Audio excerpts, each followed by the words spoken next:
And in this video I'm going to show you how to use my email scraper tool. Now what this tool basically does is you can give it either a list of domains for it to grab emails off that it can find. So for example, you could put a list of bodybuilding forums in there, and it will go off and crawl every page on that forum for people's email addresses. Or you can give it a list of keywords, and then it will go to Bing, scrape off all the websites ranking for those keywords, and then crawl those websites for emails. Now obviously it's actually illegal to email scraped emails because of the CAN-SPAM Act. So I wouldn't encourage anyone to use it for that, because you have to ask yourself, can you build a long-term sustainable income doing something illegal? Probably not. But what you can use it for is building massive email lists and then loading them into marketing platforms such as Facebook that allow you to market straight to people's email addresses, to their email lists. So someone posts on a forum, email me at this email address about blah blah blah bodybuilding or something. If you load their email into your Facebook advertising campaign, you can then target them directly with your Facebook ads. Okay, so there's two important options here, which I'll go through first.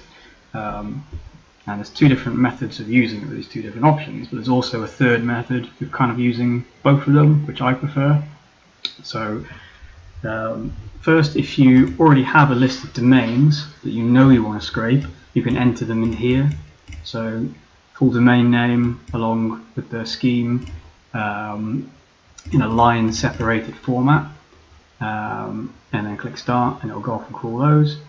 Or you can enter the keywords that are ranked, that your websites you want to scrape are ranking for, and then it will go off and scrape Bing for those keywords, and then crawl those websites for emails. So a couple of other settings, pages to crawl per website. So if you only want to crawl 1,000 pages for each of these websites, or the ones that Bing brings back, then enter that there. You can whack it up to a really high number and it'll probably do every page on the website. The reason it's not got an infinite setting is because things like this can get stuck in loops on some websites, unless they have some kind of limit in them. So if you're scraping from Bing, you can tell it how many pages to scrape from. So for example, with this setting, you'll search bodybuilding and then scrape all of the domains from 100 pages of results. Now what I like doing is putting in the niche, setting the amount of pages I want to crawl, but then putting just scrape, don't also crawl.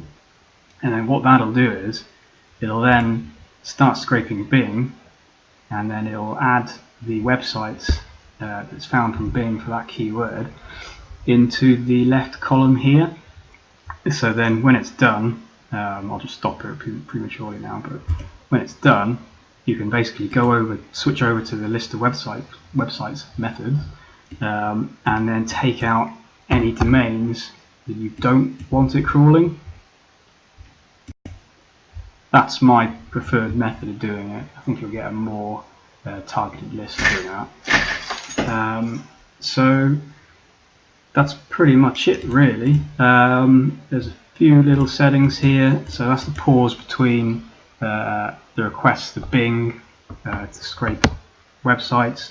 I'd leave that as it is, just so you don't get your IP banned or anything. That's the amount of seconds it leaves between requests to each website. You can leave that a second. If you want to be extra nice to webmasters, you can bump it up a bit. Number of threads, that's how many concurrent threads are in operation, because all that basically means is that's how many websites it's going to be crawling at once.